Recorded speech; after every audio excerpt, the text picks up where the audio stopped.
Se nós não morrermos, se nós não renunciarmos, se nós tivermos uma vida centrada em nós mesmos, nós não frutificaremos na vida.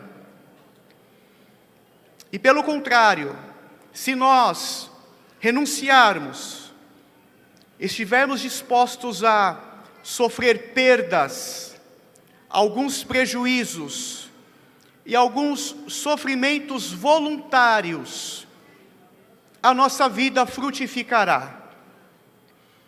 Então este versículo que primeiramente se aplica e tem o seu cumprimento cabal na pessoa do Senhor Jesus Cristo, a partir do versículo 25, esta mesma verdade, em certa medida, passa a ser aplicada àqueles que se dispõem, que propõem a ser servos e discípulos do Senhor Jesus. Pensando nestas verdades espirituais, nós vamos meditar na vida de Sansão, usando a vida de Sansão para a nossa meditação, para entender essas verdades bíblicas sobre as consequências de não ter uma vida centrada em Deus, e como fazer para ter sucesso, como fazer para frutificar de acordo com aquilo que o texto estabelece. A história de Sansão ela é fascinante por vários motivos, dos quais eu vou citar apenas 3, que vão cumprir o propósito da nossa meditação aqui nesta noite. Primeiro, a história de Sansão é uma das histórias mais tristes da Bíblia. Nela, nós temos lições preciosas, através de evitar os erros de Sansão e buscar a face e a glória de Deus. Então é uma história triste que não nos entristece ou nos deprime, mas nos ensina a como não seguir por um caminho que desagrada a Deus. Segundo, Sansão ele é um dos personagens mais ricos, mais fascinantes e mais complexos da Bíblia. Como entender Sansão? Como explicar Sansão? Com seus dramas, contradições, erros e fragilidades. Como entender um homem que, dentro dos seus absurdos, Deus, na sua graça misteriosa, ainda o usa de uma forma tão especial, sublime e única em toda a história da Bíblia. Nós não temos na Bíblia alguém que foi usado da forma que Sansão foi usado, com poder, com força física. E por último, a história de Sansão, ela nos ajuda a entender muito dos atuais dilemas e crises que muitos cristãos têm passado nos dias de hoje. Algumas das confusões, alguns dos dilemas do nosso coração ganham luz, ganham esclarecimento quando nós começamos a meditar na história e na vida de Sansão. Agora, percebam um fato, queridos. Antes de nós começarmos a meditar na vida de Sansão, é importante que nós entendamos o período da vida de Sansão, o período do seu nascimento, a geração a qual Sansão veio, como o povo estava. E é quase impossível nós fazermos isso sem que nós primeiro meditemos, ainda que de uma forma superficial, sobre o livro de Juízes. O livro de Juízes, ele pode ser resumido como ciclos viciosos que se repetem. Ciclos viciosos, destrutivos, avassaladores, que vão se repetindo. E como são esses ciclos? O povo de Deus, na terra que Deus lhe deu, começa a fazer aquilo que aborrece ao Senhor, aquilo que a Bíblia chama de parecer mal aos olhos do Senhor. E aí se inicia um ciclo de destruição, porque Deus, ao ver o seu povo fazendo aquilo que lhe desagrada, geralmente se envolvendo com a idolatria e casamentos mistos com os povos estranhos, os povos pagãos, Deus, Ele entrega o seu povo à servidão dos seus inimigos, que também habitavam a terra de Canaã. E neste contexto, o povo passa a ser oprimido, humilhado, subjugado por um povo que não teme a Deus, por um povo que não tem consideração pelas coisas de Deus. E quando Deus entrega o seu povo para a opressão, a reação do povo durante todo o livro de Juízes é clamar a Deus, é invocar o nome de Deus pedindo socorro, confessando os seus pecados, colocando no seu coração a resolução de deixar a idolatria, deixar o pecado e voltar-se novamente a Deus, reconhecendo que são povo de Deus e haviam quebrado uma aliança. E toda vez que o povo de Deus faz isso no livro dos Juízes, Deus responde levantando um guerreiro, levantando um libertador, levantando um juiz. Este homem se levanta, lidera o povo de forma militar, o povo combate, guerreia contra os seus opressores, e Deus, através deste libertador, dá vitória e liberdade restaurada ao povo de Israel. Israel volta a desfrutar de paz, de prosperidade, até o momento em que volta a fazer aquilo que é mal aos olhos do Senhor, e o ciclo de destruição volta a se repetir. Resumidamente, esta é a dinâmica do livro dos Juízes. Um povo que peca, é punido por Deus, clama por misericórdia, Deus misericordiamente responde levantando um libertador, o povo é liberto, desfruta de paz, e esta paz dura até que o povo volte a pecar. Isso fica claro para nós quando nós pensamos na história de Gideão. O povo peca, é entregue nas mãos dos midianitas, e Gideão, inconformado, indignado com a situação do povo de Deus, começa a dizer: Deus, o que é feito das suas maravilhas? Os feitos que nós ouvimos no passado. E Deus visita Gideão, o levanta como libertador, há uma batalha, Israel é liberto e desfruta de paz durante a vida de Gideão. Então este é o quadro do livro dos Juízes. Mas, se nós nos atentarmos para a época do nascimento de Sansão, os anos que antecedem o seu nascimento e a vida de Sansão, o texto no capítulo 13 de Juízes diz que o povo tornou a fazer o que era mal diante do Senhor. O ciclo destrutivo se inicia. Deus entrega o seu povo nas mãos dos filisteus durante 40 anos. O ciclo vai se desenvolvendo. Mas agora, ao contrário das outras vezes, o povo não clama a Deus. O povo não pede por libertação. O povo não pede por livramento. O povo não se arrepende. O povo fica como está, debaixo da servidão, mas contente. Debaixo do jugo, mas conformado. Sem a liberdade para a qual Deus os chamou, mas conformados com aquela situação.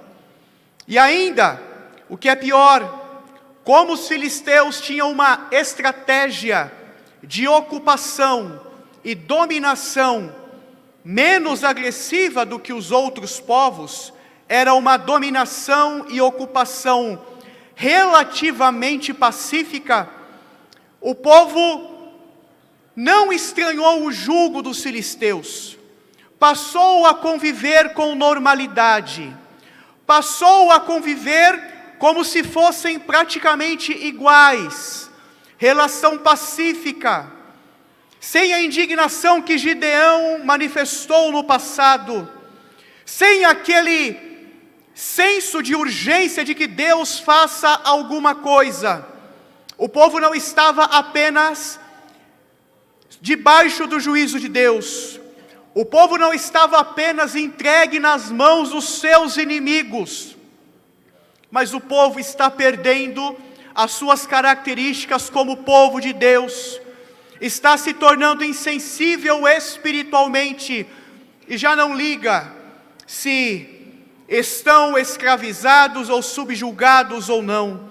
Os valores do povo de Israel começam a se misturar cada vez mais com os valores do povo filisteu, de modo que, se o livro dos Juízes, a época dos Juízes, é um período sombrio do povo de Deus, a época do nascimento de Sansão é um período mais sombrio ainda, é um período mais delicado ainda, e é neste contexto de passividade, é neste contexto de conformismo, é neste contexto de falta de expectativa que Deus, sem responder à oração do povo, porque o povo não clamou, Ele resolve levantar um libertador para o seu povo.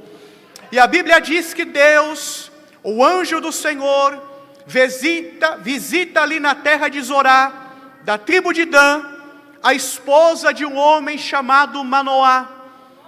E o anjo, quando visita a esposa de Manoá, ele diz: olha, você é uma mulher estéril, mas você vai gerar, a sua madre será aberta. E quando a gente lê isso, o nosso coração começa a se encher de esperança, porque geralmente a Bíblia, quando relata histórias de mulheres estéreis que engravidam de forma, passam a ser férteis de forma sobrenatural, é porque geralmente Deus tem um grande propósito na vida do bebê, do menino que há de nascer. Foi assim com Sara, que teve Isaque, foi assim com Rebeca, que teve Jacó, foi assim com Raquel, que teve José, de modo que a expectativa é de que o futuro deste bebê, deste menino, será brilhante. E o anjo diz: preste atenção, você vai gerar. E quando você começar a gerar, você não deve tomar vinho, nem bebida forte, não comer coisa imunda, porque o bebê que você vai gerar, ele será diferente, ele será separado, ele será nazireu desde o ventre. Sobre a sua cabeça não passará navalha, porque Deus o levantará, e através dele, Deus começará, não vai concluir, começará a livrar Israel da servidão dos filisteus. Olha que visita maravilhosa, o povo insensível, o povo distante, o povo apático, e Deus resolve visitar o seu povo indo até um casal, falando especificamente com uma mulher estéril, e diz que ela terá filhos, esse filho será nazireu, com o propósito de ser o libertador e começar a livrar Israel do jugo dos filisteus. A esposa vai correndo falar com o seu marido e diz: Manoá, apareceu a mim um homem de Deus, tem jeito de profeta, Seu semblante é tão diferente que nem profeta parece. Parece que é um anjo de Deus, de tão terrível que é a sua face. E ele me disse coisas maravilhosas. Disse que eu terei um bebê. E ela relata ao seu marido, e Manoá ora ao Senhor fervorosamente para que Deus torne a enviar este homem para receber instrução de como o menino seria tratado.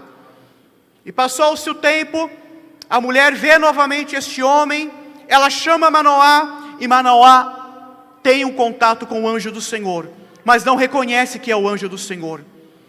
E neste contato, o anjo repete praticamente todas as instruções que havia dado à esposa de Manoá, dizendo: olha, tudo que eu disse à sua esposa, vocês devem obedecer. Mas há uma informação que o anjo não repete, acerca do propósito da vida de Sansão. Ele não repete isso. O homem, Manoá, impactado, resolve honrar o profeta, ou aquele que ele julga ser um profeta. Propõe no seu coração fazer um sacrifício. E ele diz: não, faça um sacrifício ao Senhor. Qual é o seu nome? Não, meu nome é maravilhoso demais, eu quero te honrar. E Manoá não percebe o que está acontecendo. Não percebe o que está acontecendo. E ali Manoá faz o sacrifício. E quando esse sacrifício é consumido pelo fogo, o anjo do Senhor sobe nas brasas ou no fogo do holocausto. E aí Manoá percebe que estava diante não de um profeta, não de um homem comum. Neste anúncio do nascimento de Sansão, nós começamos a ver algumas características que vão atrapalhar a vida de Sansão. Sansão nasce em um período de insensibilidade e frieza espiritual. Os pais de Sansão, embora mais devotos, eles também possuem algumas deficiências espirituais. Possuem sim. Qual é a deficiência espiritual de Manoá? Primeiro, ele é lento para entender algumas coisas. A sua esposa fala como será o trato do menino, como será a criação do menino, mas parece que Manoá é lento, espiritualmente não entende. O anjo visita novamente, ele conversa com o anjo, vê o anjo, ouve o anjo, mas para ele é apenas mais um profeta, é apenas um homem de Deus. E além de ser lento espiritualmente, quando ele percebe que é de fato o anjo do Senhor, falta a Manoá entendimento espiritual, discernimento espiritual, porque ele acha que o anjo apareceu para a morte, quando o anjo apareceu para a vida, restauração e livramento. Os problemas já começam na família de Sansão. A deficiência já começa na família de Sansão. A mãe de Sansão é mais sensível, ela ouve a voz do anjo, identifica que é mais do que um profeta, é rápida a discernir, diferente do seu marido, de que o anjo apareceu com propósitos bons, aceitou o sacrifício, não pretende matá-los, mas a mãe de Sansão também fracassa, também tem as suas deficiências. E qual é? Ela perdeu o ponto mais importante na história do menino. Ela entendeu que ele seria nazireu, sim. Ela entendeu que ele seria separado, sim. Ela entendeu que ele seria um menino diferente, sim. Mas ela deixou escapar o detalhe mais importante. E qual é o detalhe mais importante? Não é quem será o menino, quem será Sansão, um nazireu, mas qual é o propósito do seu nazireado, qual o propósito da sua separação, qual é o propósito da sua vida. Começar a libertar o povo de Deus do jugo dos filisteus. Talvez impressionada, talvez agradecida e alegre porque um bebezinho seria gerado no seu ventre, ela esquece e passa desapercebido o propósito daquela vida. E o que nós vemos ao longo da vida de Sansão é um jovem que começa a ser cheio do Espírito de Deus. Deus o abençoa e começa a impulsioná-lo. Mas esse jovem é nazireu, é separado, mas ele tem uma deficiência que não é exclusiva de Sansão, não é exclusiva do tempo dos juízes, mas é uma deficiência, é um problema que atinge a nossa geração, atinge os nossos dias, e talvez atinge você, meu irmão que está me ouvindo, você, minha irmã que está me ouvindo, e alguns dos jovens que estão aqui presentes, é não saber o seu papel, o propósito para o qual ele veio ao mundo.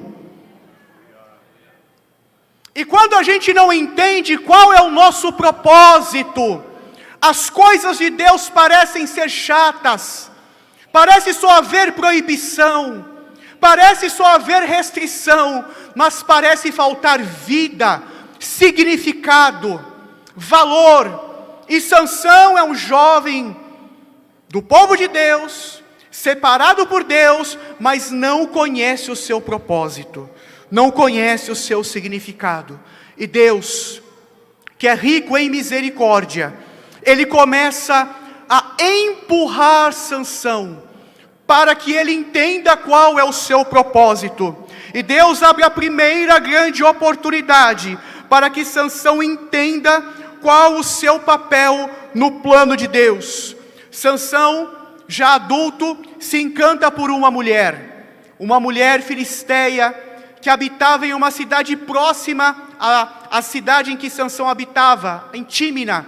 E ele se agrada da formosura e da beleza daquela moça. E ele diz: não, meus pais, eu quero esta moça, quero casar com ela, porque ela agrada aos meus olhos. E os pais: meu filho, ela não é para você. Olhe para as moças de Israel, quanta moça bonita você pode escolher. Mas Sansão bateu o pé e disse que queria aquela moça. O coração de Sansão não era aberto ao toque de Deus. E Deus, conhecendo a carnalidade, a falta de discernimento do coração de Sansão naquele momento, Ele usa a circunstância de Sansão e começa a impulsioná-lo para que através deste relacionamento ele comece um atrito com os filisteus. E quando Sansão vai com seus pais ali acertar as coisas do casamento, ele se desvia do caminho. O texto dá a entender que ele se distancia dos seus pais. E ali, distante dos seus pais, ele é atacado por um filho de leão. E o que é um filho de leão? Não é o filhote, que ainda depende ali dos seus pais, e não é o leão plenamente adulto, que geralmente os leões adultos eles andam em bando. O filho de leão ainda não atingiu a sua maioridade, digamos assim, e ele está em busca do quê? De afirmação. É a fase do leão em que ele é mais agressivo, em que ele é mais mortal, em que tenta ali demarcar o seu território. E Sansão encontra o leão na sua pior fase. E a Bíblia diz que o Espírito de Deus se apodera de forma tão possante de Sansão, que ele abre aquele leão como se fosse um cabrito, mas sem fazer uso de qualquer faca ou instrumento. Tamanha foi a força que Deus deu a Sansão. E aquilo chama a atenção de Sansão, porque embora o texto dê a entender que Deus já começava a enchê-lo e a fortalecê-lo, aquilo foi inédito para Sansão. Uau! Que é isso que aconteceu comigo? Olha como Deus me usou. Despedacei um leão como se fosse um cabrito, como se fosse uma carne mole, um leão na sua fúria. E Deus, para despertar Sansão, além de criar ou usar circunstâncias desagradáveis, a sua própria carnalidade, ele começa a dar experiências sobrenaturais a Sansão, para que ele venha entender qual que é o seu propósito. Sabe aquele culto que parecia que não ia acontecer nada, e o pastor, o dirigente, o líder fala: vamos ouvir a irmã fulana de tal. E aí você sobe ao púlpito, pega o microfone, começa a louvar, e Deus enche a igreja de uma forma sobrenatural, que nem você entende o que foi que aconteceu. É Deus te despertando para a sua vocação.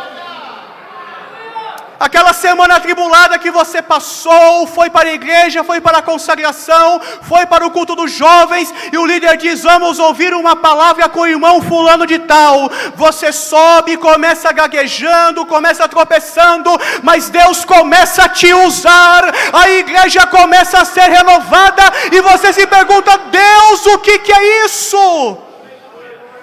É Deus te chamando para experiências sobrenaturais. Aquela pessoa que você orou no seu emprego e foi curada, aquela pessoa oprimida que foi liberta, aqueles sonhos que você começou a ter na madrugada e começaram a se cumprir de uma forma espantosa. O que é isso?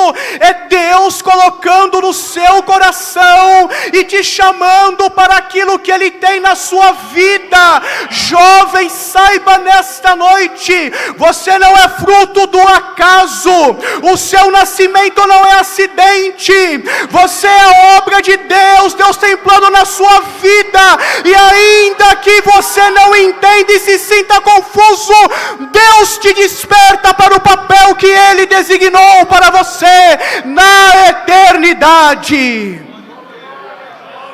Deus começou a despertar Sansão. Sansão, veja como eu quero te usar. É assim, Sansão. Mas Sansão não entendeu.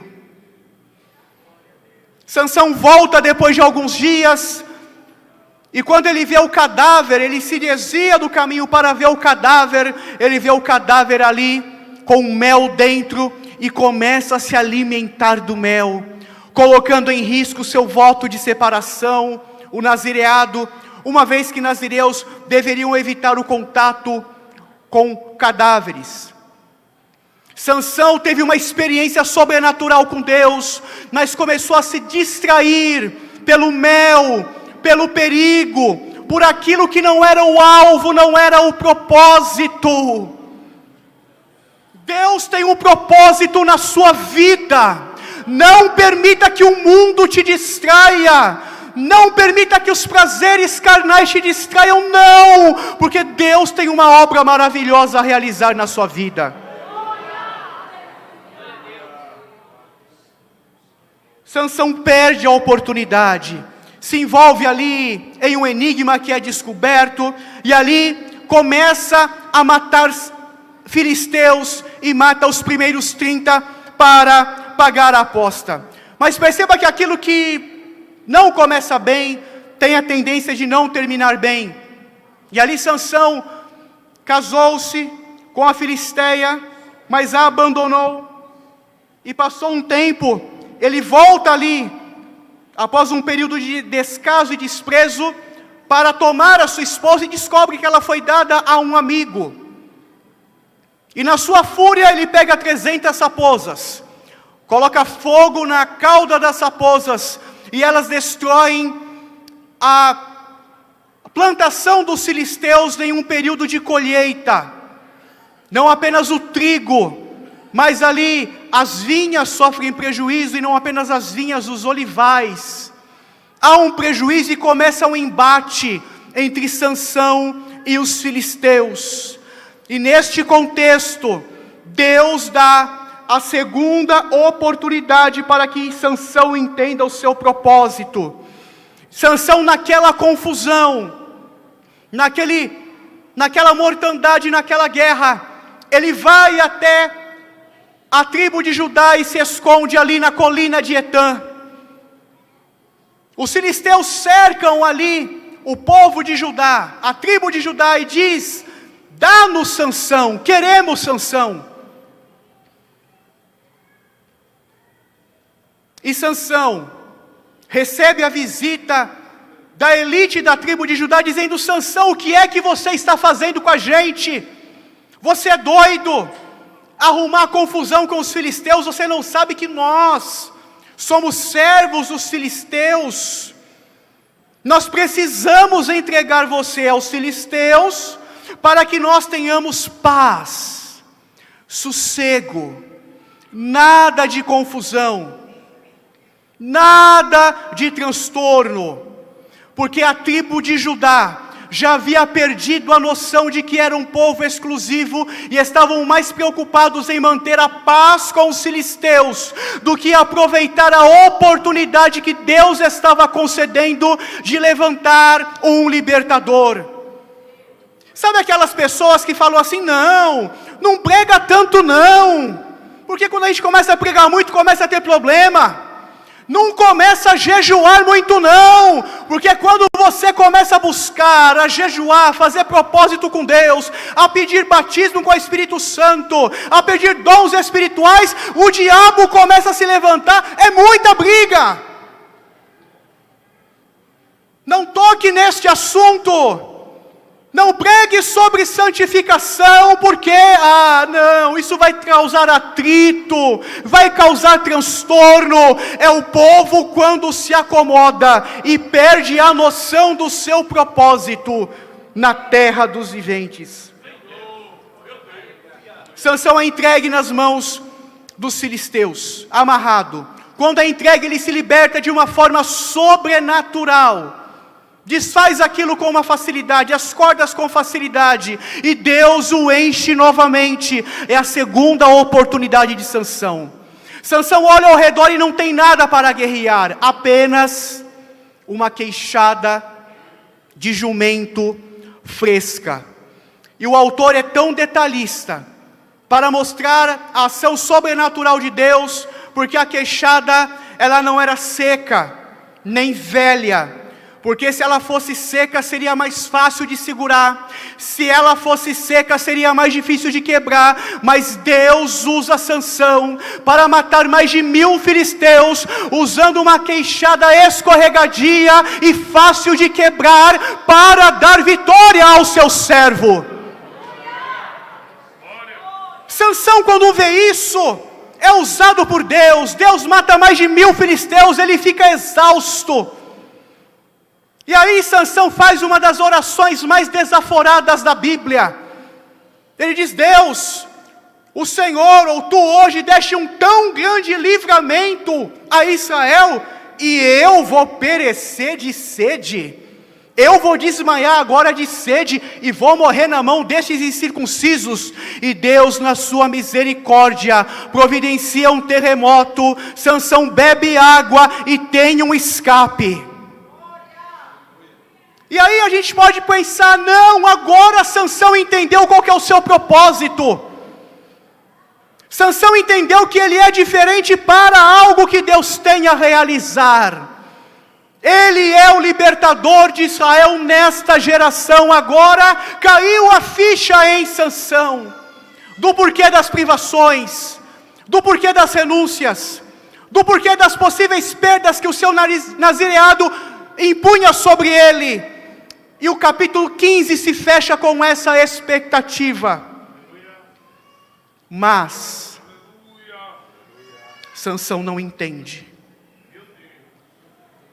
E o começo do capítulo 16 mostra que não houve transformação genuína, não houve despertar no coração de Sansão. Sansão continua o mesmo, e em alguns aspectos até pior. A Bíblia diz que Sansão começa a descer. Capítulo 16 narra que ele desce até a cidade de Gaza e começa a se relacionar com uma prostituta. Começa a se relacionar com uma prostituta. Os filisteus ali o cercam, esperando o raiar do sol para abordar Sansão, mas quando dá meia-noite, Sansão deixa a casa da prostituta, arranca os portões da cidade e caminha de forma sobrenatural por 60 quilômetros até Hebrom a pé. Mas diferente das outras vezes, o texto já não faz uma menção ao Espírito. E aqui Sansão começa, já havia começado lá atrás, mas aqui começa a sua derrocada, porque Sansão é um homem marcado por relações descartáveis. casou-se com uma filisteia, tratou-a com desprezo quando perde a aposta. Agora entra uma prostituta, porque Sansão não entende que, como filho de Deus, participante do povo de Deus, ele deveria ter um relacionamento exclusivo através de um casamento conforme a lei de Deus. Mas Sansão não pensa em estabilidade, Sansão não pensa em compromisso sério, Sansão pensa e é viciado em relações descartáveis. E nós vivemos um tempo de relações descartáveis, em que a pessoa diz que ama hoje e desama na próxima semana, em que as pessoas, ao invés de serem amadas, são usadas, são aproveitadas, uma mentalidade de amores descartáveis, fluidos, líquidos, sem nenhuma durabilidade. E o coração de Sansão havia sido tomado por uma atitude. Era um homem que Deus havia levantado, mas um homem que não sabia preservar relacionamentos, um homem que descartava relacionamentos, que usava pessoas, que não se importava com pessoas, mas apenas com a satisfação dos seus desejos físicos. E aí Sansão começa a cair em Gaza. A Bíblia diz depois que ele vai ao vale de Soreque e se afeiçoa a uma mulher por nome de Dalila. E o negócio é tão sério, o envolvimento de Sansão com Dalila é tão intenso, que desperta a atenção dos príncipes filisteus. E eles fazem uma proposta a Dalila: olha, se você descobrir qual é o segredo da força de Sansão, nós vamos recompensá-la financeiramente. E cada um dos príncipes, que presumivelmente eram 5, pois eram 5 cidades filisteias de destaque, nós vamos dar cada um 1.100 peças de prata para você. E ali Dalila começa a investir em Sansão, começa a tentar descobrir qual é o segredo de Sansão, de onde vem a sua força. E Sansão começa brincando, começa manipulando Dalila, caçoando de Dalila, e ela é insistente, ela é persistente, ela é perseverante, porque com Dalila, Sansão, ele não tem uma relação descartável, mas Sansão tem uma relação distorcida. Um homem que vive errando nos seus relacionamentos, nas suas relações, descartando as pessoas com as quais se envolve, quando pensa em ter um compromisso mais intenso, ele tem um relacionamento distorcido. Por quê? Sansão, ele coloca tudo a perder por causa de uma paixão. Quem é Sansão? Homem de Deus. Quem é Sansão? Nazireu. Quem é Sansão? Homem cheio do Espírito Santo. E o que é que Sansão se propõe lentamente a fazer? Pegar o seu nazireado, a sua experiência sobrenatural com Deus, jogar tudo isso no lixo, por causa de uma paixão, de um relacionamento distorcido. Qualquer pessoa que estivesse de fora diria: Sansão, a Bíblia tem um nome para você.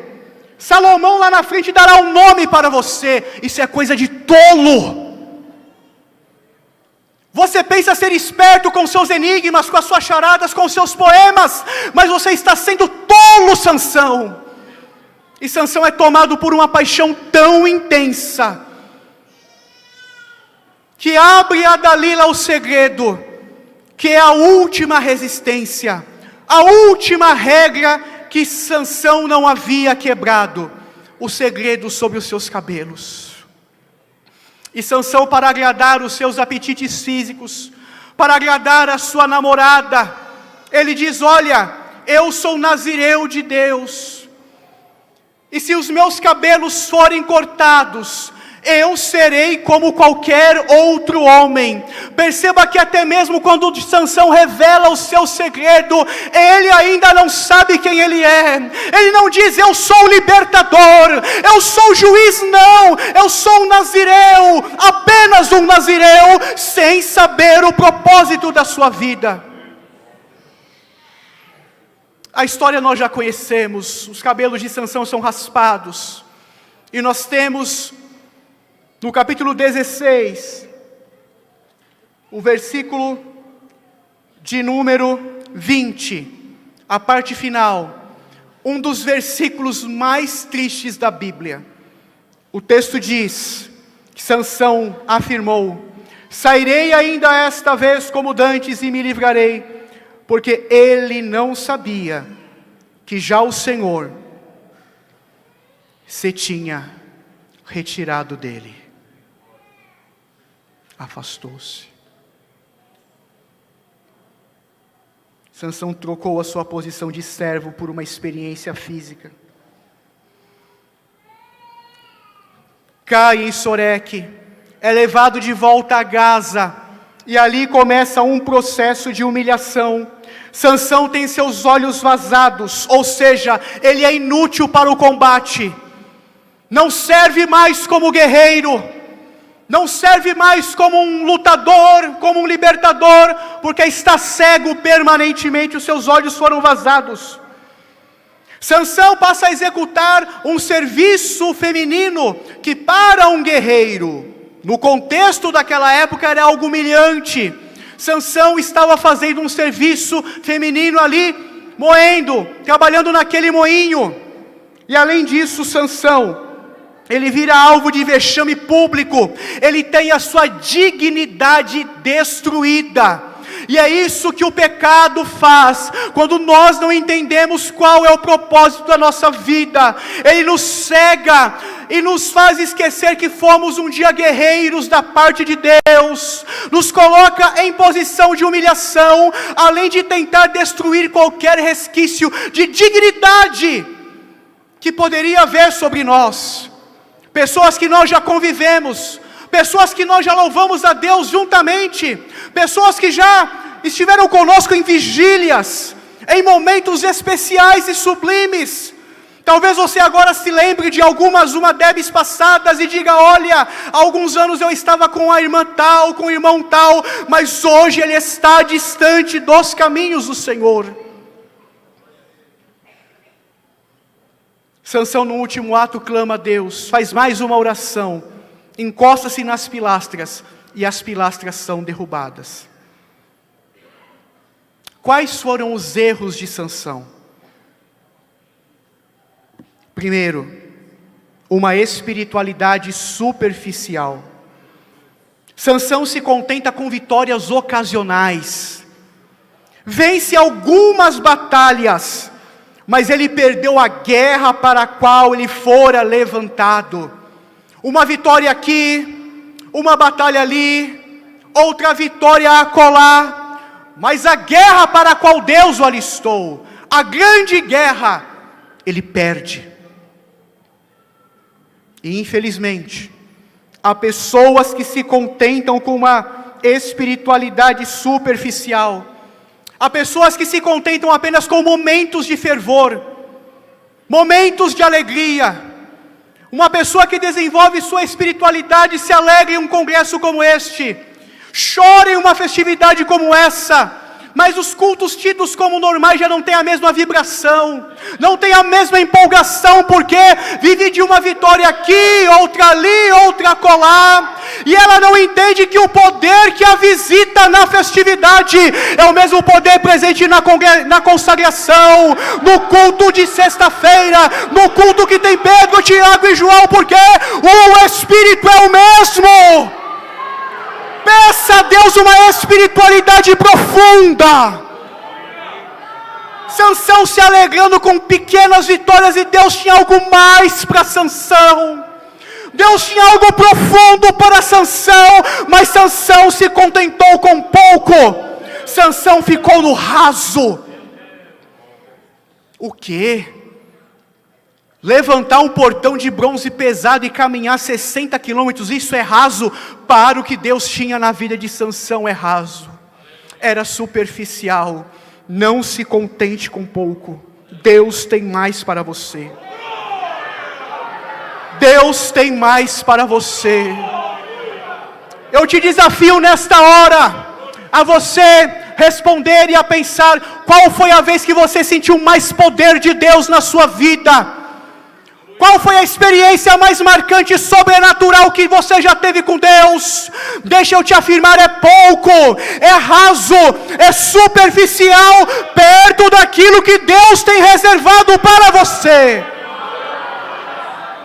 Deus tem águas profundas. Segundo erro de Sansão, Sansão desenvolveu uma espiritualidade centrada no poder, não na pureza. Sansão desenvolveu uma espiritualidade, uma relação com Deus, baseada em poder, não em pureza. Sansão se contentou com suas experiências com o poder de Deus, mas nunca buscou pureza. Ao contrário, em alguns textos parece haver um certo descuido, um certo desprezo. Sansão fascinado com o poder, com a força, mas não foi cativado pela santidade e pela piedade de Deus. Talvez Sansão tenha imaginado que as demonstrações do poder de Deus sobre a sua vida compensariam as suas faltas, os seus erros, os seus pecados. Mais ou menos assim, não, olha, eu não estou com uma vida tão santificada assim, mas eu preguei, Deus operou, então Deus deve estar concordando, ou não levando em tanto peso aquilo que eu estou fazendo. Sansão peca e erra, porque ele tenta ter o melhor dos dois mundos. Com uma mão, Sansão quer ter as experiências com Deus, o poder de Deus, a virtude, a alegria, o entusiasmo, o sobrenatural. Mas com a outra mão, ele quer ter os prazeres que não é para ele ter.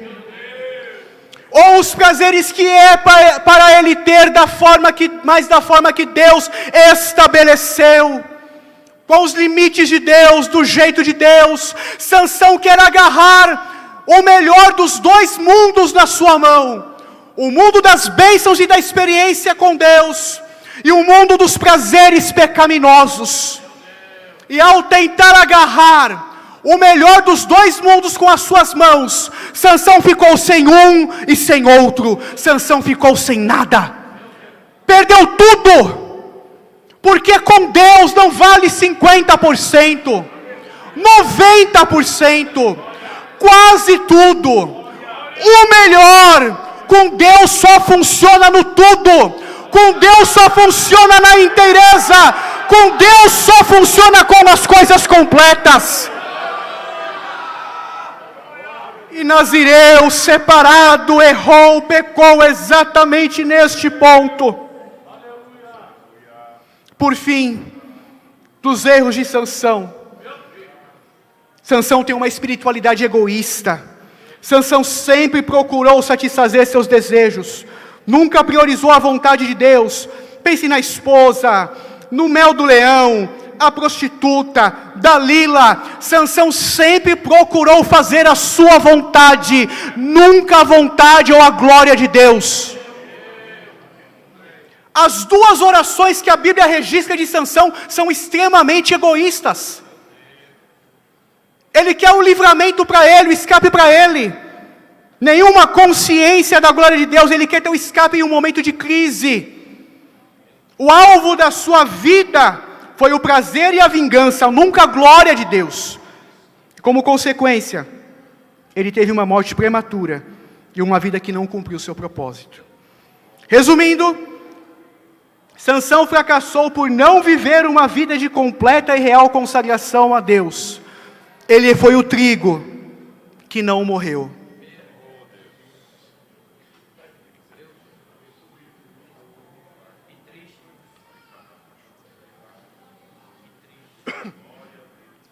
Sansão é o trigo que fica à beira do caminho e não frutifica, ficando só, ilustrando a primeira parte do tema que vocês escolheram. Mas passa-se o tempo, passam-se os séculos, aproximadamente 1000 anos depois, Deus que havia levantado um libertador, ou proposto levantar um libertador, envia agora seu Filho para libertar a humanidade oprimida pelo pecado. Jesus, o libertador perfeito, Ele não fracassou. Sansão buscou satisfazer seus desejos. Jesus buscou sempre satisfazer a vontade do Pai, vencendo as tentações. Sansão desce até Gaza. Jesus sobe até o Monte Calvário. Sansão estendeu os seus braços sobre as colunas, buscando matar os seus inimigos, mas Jesus estendeu os seus braços na cruz, buscando dar vida aos seus inimigos. Sansão ora pedindo por vingança: Senhor, para que me vingue dos meus olhos. Jesus ora pedindo perdão: Pai, perdoa-lhes, eles não sabem o que fazem. Por fim, Sansão morre de forma melancólica: morra eu como os filisteus. Mas Jesus morre de uma forma triunfante, dizendo: está consumado, está consumado, está consumado, nas tuas mãos entrego o meu espírito.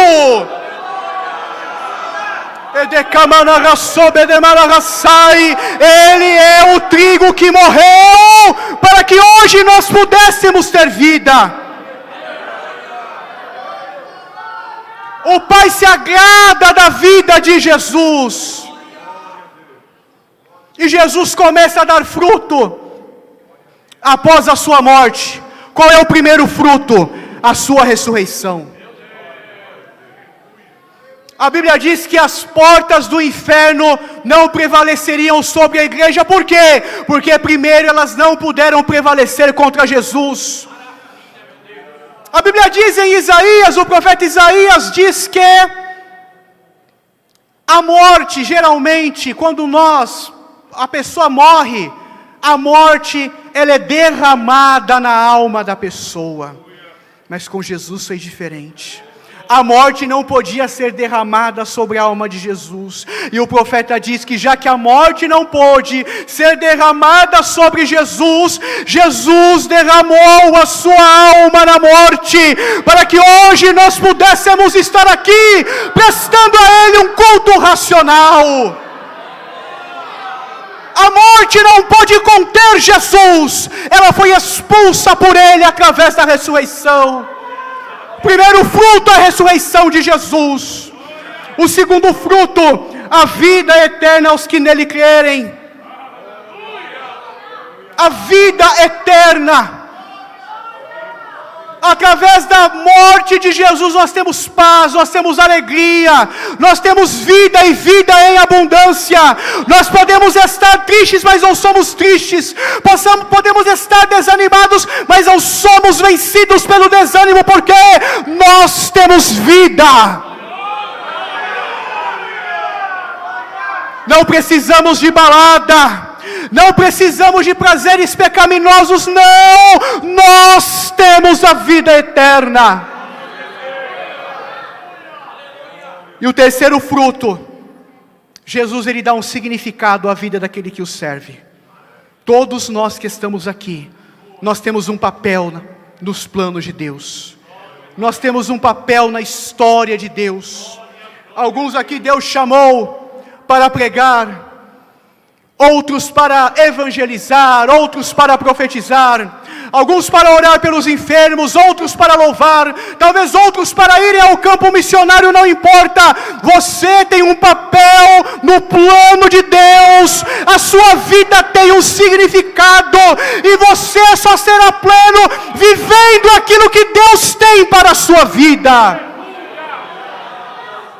Fiquemos em pé.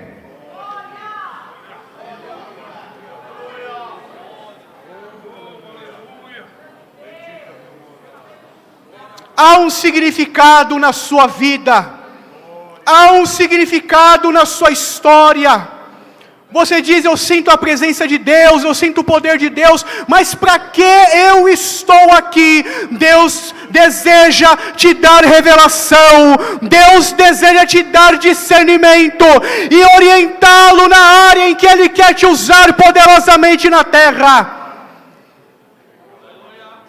Quero nesse momento fazer 2 apelos. O primeiro, saber se há entre nós alguém que ainda não serve esse Jesus tão maravilhoso, a este Jesus que nos libertou do pecado, a este Jesus que nos libertou das garras da morte e do inferno, porque Ele venceu o pecado, Ele venceu a morte, Ele venceu o inferno e deseja nesta noite entregar a sua vida a Jesus. Há alguém em nosso meio? Por favor, levante a sua mão e nós vamos orar por você. Há alguém que deseja aceitar a Jesus como seu único e suficiente Salvador? Por favor, levante a sua mão. Ou alguém que uma vez tendo crido, tenha se distanciado dos caminhos do Senhor e deseja nesta hora viver o plano que Deus tem para você, o propósito que Deus tem para a sua vida. Há alguém aqui nesta noite que deseja ter vida e vida em abundância? Amém. Então vamos fazer uma segunda oração. As horas já estão avançadas.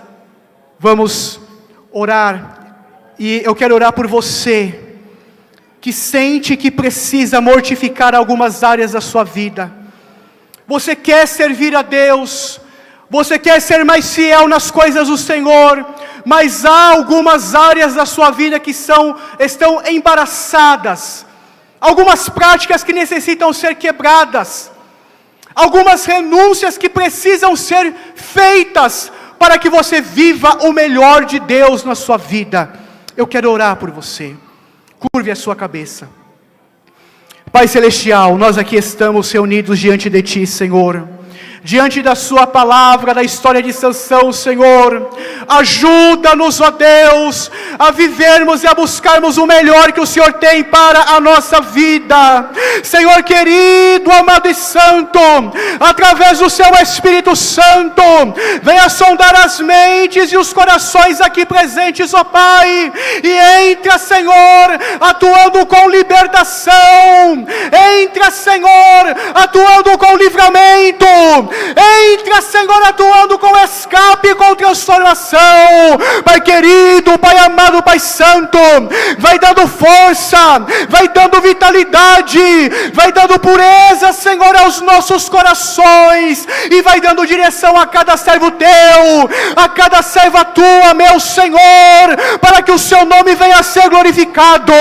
Pai querido, começa a dar direção, começa a dar revelação, ó Pai, de como o Senhor usará e levantará o Seu filho, de como o Senhor usará e levantará a Tua filha, e começa a despertá-los, meu Senhor, começa a envolvê-los, meu Pai, para que eles venham a viver aquilo que o Senhor estabeleceu. Ajuda-os, meu Senhor, a fazer morrer aquilo que necessita morrer, renunciar, perder aquilo que necessita ser perdido, para que venham a dar fruto, e fruto em abundância, para a glória do Seu nome, meu Senhor. É o que nós Te pedimos, em nome de Jesus. Amém.